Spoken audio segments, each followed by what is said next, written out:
I gripped it firmly in my hand. I was torn whether I should really go ahead with it. My eyes turned to the woman in front of me.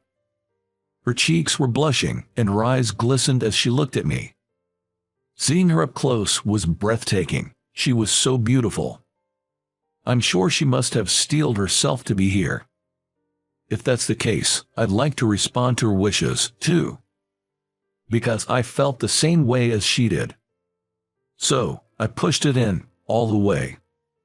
I'll never forget her joy in that moment, for as long as I live. What I'm about to tell you is about a fateful reunion with a woman who used to hate me. I'm James Peterson, a 32-year-old gynecologist working at a hospital. Although I am now steadily gaining experience as a doctor and working well, I actually went a long way to become a doctor. I had 2 failed attempts before I got into med school. Or rather, I didn't take the exam for 2 years. I was in a top-performing class in high school and within the range of getting into a medical school. But on the day of the preliminary exam, my chronically ill mother collapsed. The exam became the least of my concerns, and I didn't go to the exam center. I spent 2 years supporting my mother, who was on the brink of life and death. It might have been a detour, but there's nothing more important than life, so I have no regrets. Sadly, my mother passed away, but I am glad that I could be there for her. I always dreamt of becoming a doctor, and through my mother's battle with illness, my desire became even stronger. So, 2 years later than my peers, I entered medical school.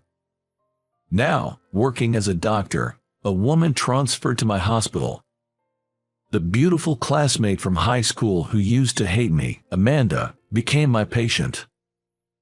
Well, it would be more accurate to say that she was always competing with me, rather than hating me. Amanda and I went to the same preparatory school. We were always competing for top grades, and she treated me as a rival on her own accord. I didn't particularly feel that she was a rival, but it is true that competing with her motivated me to study harder. Maybe because she saw me as a rival, she was always tough on me. She often told me, "I will not lose to you," but I admired her competitiveness, which was a stark contrast to my laid-back personality, and I thought it was cool. In high school, I hadn't told anyone except my homeroom teacher why I gave up on the exam. Of course, I didn't tell Amanda either. I couldn't take the exam because my mother was critically ill. It was serious, and I was scared. I was afraid to say it out loud. I didn't want to say my mother was in critical condition. If I said it, the scene of my mother collapsing in front of me would come to my mind. I couldn't bear the sympathetic looks from everyone. But Amanda, not knowing the reason, seemed to think that I had run away before the exam. "You didn't have the confidence, and you ran away. Not even going to the exam site, you're such a coward." She insulted me like that and wouldn't talk to me from then on. She got accepted into a prestigious university.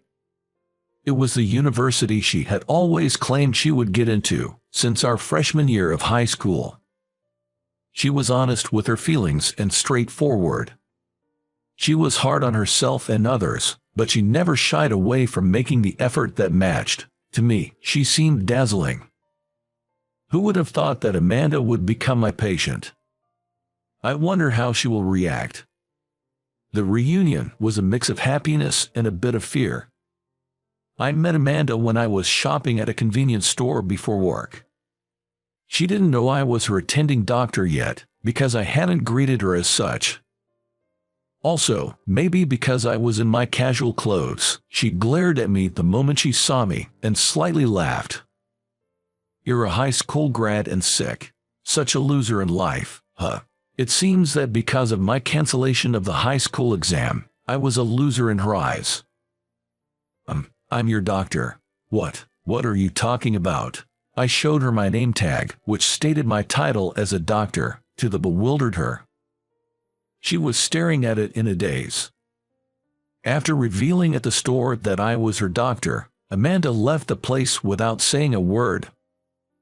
I went to her room to greet her later, but she didn't say anything. Perhaps she was still angry. She had been diagnosed with ovarian cancer at another hospital and was transferred to my hospital for surgery.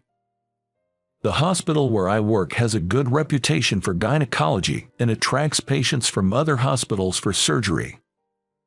After examining her condition at this hospital, it seems likely that one of her ovaries will need to be removed.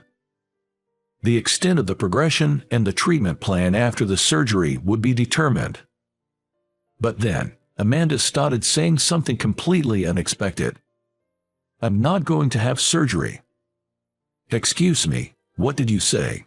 "Listen carefully, you dummy. I said I'm not having surgery. If you got it, just leave me alone." I explained the importance of the surgery, but she wouldn't listen.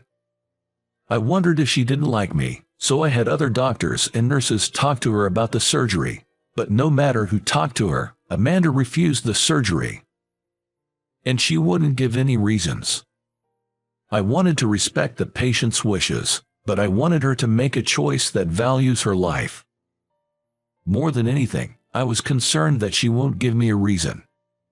One day, as I was troubled with how to deal with Amanda, I passed by her room and heard arguing voices from inside. "So it's going to be an ovarian removal, huh? We have to call off the engagement."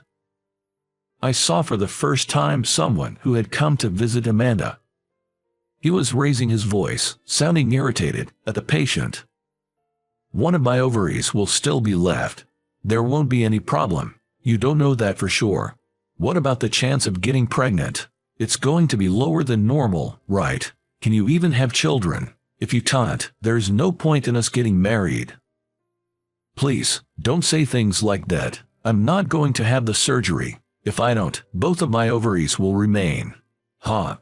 A derisive laugh from the man echoed through the hospital room.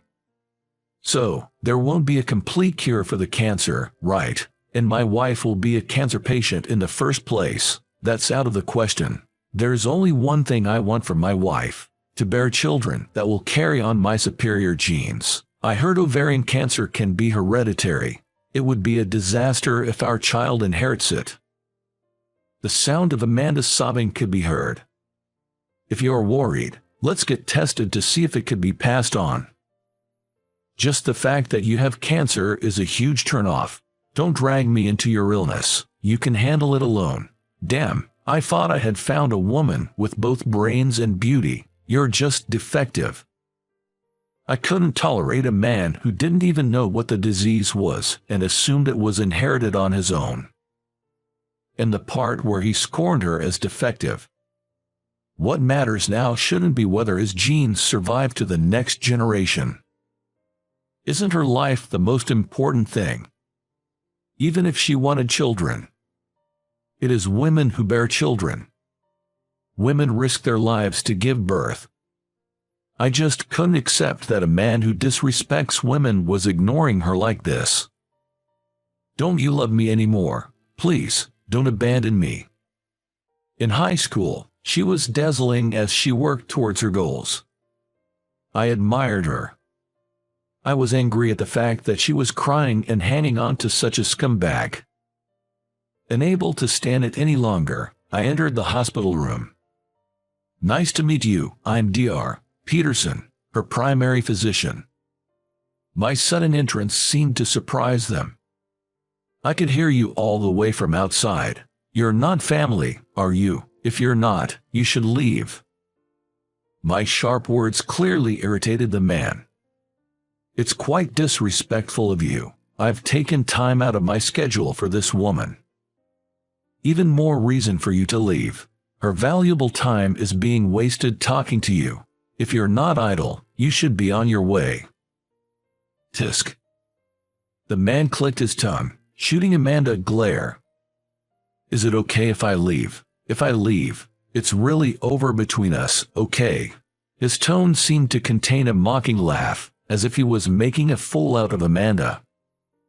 Watching her cling and cry, he seemed to find amusement. Amanda, her eyes moist, alternated her gaze between the man and me. The usually strong-willed Amanda was nowhere to be seen. That frustrated me. Do you need to cling to this kind of man? The Amanda I know wasn't someone who compromised on herself. I heard you studied a lot and got a job at a good company. You worked just as hard in college, didn't you? You're an amazing person. Marriage is supposed to be a lifelong decision, right? You don't deserve someone who neglects your life and talks about your genes and defects. The man shouted things like you, and you're mocking me, as he listened to my words. Amanda was quietly watching me. Unsuitable, perhaps. Her words sounded younger than Amanda I knew. At this moment, Amanda seemed like a lost child. Maybe she was doubting her path due to the harsh words from the guy. Yeah, he's unsuitable. There should be someone else who will appreciate and cherish a hard worker like you, so don't lower yourself to the level of a scumbag like him. Upon hearing my words, Amanda closed her eyes and took a deep breath. When she opened them again, there were no signs of tears. Her eyes now regained their shine as she stared down at the man. We're done. Leave now. You sure you want to talk to me like that? I might forgive you if you apologize now. The man's earlier bravado was gone, and it was obvious that he was bluffing. He'd initiated the cruel conversation, but now he was unsettled by her desire to break up. I've had enough. We're finished. I'm glad I found out how small-minded you are before our marriage. What was I thinking? How did I not notice until now? I can't stand people who look down on the sick, or who see women as mere tools for childbirth. I'm baffled as to what I ever saw in you. Leave right now. The man was speechless, having been chastised by the woman he once looked down upon. I opened the door to the hospital room, gesturing outward with my hand. Then, with a smile, I said, "Please never come back." The man looked frustrated and fled back. With just the two of us in the hospital room, I asked for her permission and took a seat by the bed. Sorry for eavesdropping and barging in, but that guy, he's an absolute jerk. I couldn't stand it. Eavesdropping isn't a good hobby, but I'll forgive you. He used to have his gentle moments, but he showed his true colors when I fell ill. Yet, I was already in love with him, shamefully clinging to him. I wonder if my illness weakened me. Did you refuse surgery for his sake? She nodded slightly. It seemed she thought that if she didn't have her ovaries removed, he would stay by her side. But doing so wouldn't cure her illness. Maybe her mental was also weakened by the illness to the point where she didn't understand that. She laughed self-deprecatingly. Oh, you've seen an embarrassing side of me. I feel completely exposed. She seemed a bit embarrassed. But it might not be fair that she was the only one whose secret was known. I've also hidden something. Can I share it with you? I felt the need to reveal why I didn't take the college entrance exams. I told her about how my mother fell ill, how critical her condition was, and that I had to postpone my exams for 2 years to take care of her. Once I finished, she hit me gently with her pillow. Why didn't you tell me that? At such a tough time, I accused you of running away, didn't I? That's awful. I didn't want to worry you, so I couldn't say it. I thought getting pity would be painful, too. Saying this, she hit me again with her pillow. It didn't hurt at all, but each hit made a comical sound. Why should I be considerate of you, my rival? Why won't worry about you? I told you to keep up with me, didn't I? I'll go to college first and work hard so you can't catch up, but I still want you to chase me. At her typical words, I couldn't help but laugh. So, she wouldn't pity me, huh? It seems that I had misunderstood her. From there, we were engrossed in stories from our student days. She, who had been crying in front of her boyfriend until just now, was regaining her energy, occasionally showing anger or laughter. This is the way she should be. Her clinging to such a terrible guy is just not like her. So, what will you do about the surgery? She looked at me blankly before laughing defiantly. Of course, I'm going to do it. I'll get well quickly and work hard again. I worked hard to get into this company. I'm still going to rise to the top." Her competitive spirit came out in her face. Just like her dazzling student days, she's still shining now. The surgery was a success, and the pathology report indicated the cancer could be completely removed, with low malignancy and low risk of metastasis. At her request, genetic testing was done, which showed no genetic risk for cancer. Both she and I were relieved. During her hospitalization, we talked every day, and the distance between us seemed to have closed. I enjoyed the time I spent talking to her outside my working hours. "Bring me a drink in the afternoon. I'd like something sweet tomorrow." She started making demands, and I found her making these small promises adorable. I'm sure I wasn't the only one who found our talks enjoyable. On the day of her discharge, I had prepared flowers for her. As we were leaving the hospital, I handed her the bouquet. "Congratulations on your discharge." She looked at the bouquet, then turned her face away with a pout.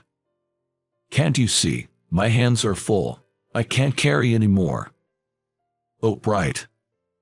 Interpreting her response as a refusal to accept, I felt a bit disheartened. "Because I can't carry it, bring it to my house." Huh. I was still processing what Amanda had just said and stared at her blankly. "What did you just say?" "That's what I said. Since I can't carry it, you bring the flowers to my house." "Well, Amanda, I don't know where your house is." She then placed a piece of paper with something written on it in my pocket. I reached into my pocket and felt the paper. "What's written here?" When I asked, she replied, "My contact and address. You'll need to bring flowers. Call me after work." It seemed that Amanda is willing to see me outside the hospital. I clenched the piece of paper in my hand. I was hesitant about whether I could really keep this in my pocket just like this. While thinking about what to do, I looked at Amanda, who was standing in front of me. She was there, her cheeks turning red, her eyes moist as she looked at me. Surely, she had made up her mind to be here with me. If that's the case, I'd like to respond to her wishes, too. After all, I feel the same way about her. That's why I firmly pushed the paper into the depth of my pocket. "Even if you ask for this back, I won't return it." Hearing my words, she seemed to relax. Perhaps she had been tense as well. I'll probably never forget the joy on her face at that moment for the rest of my life.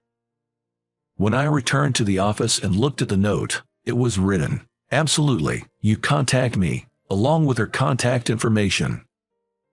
I smiled at her characteristic way of making a request.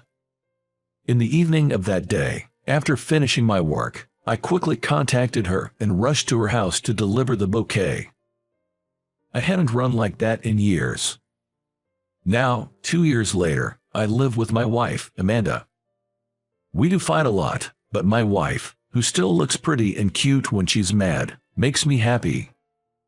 All in all, I want to continue cherishing my wife, with both sweet and cool faces, who never fails to pack me a lunch filled with love.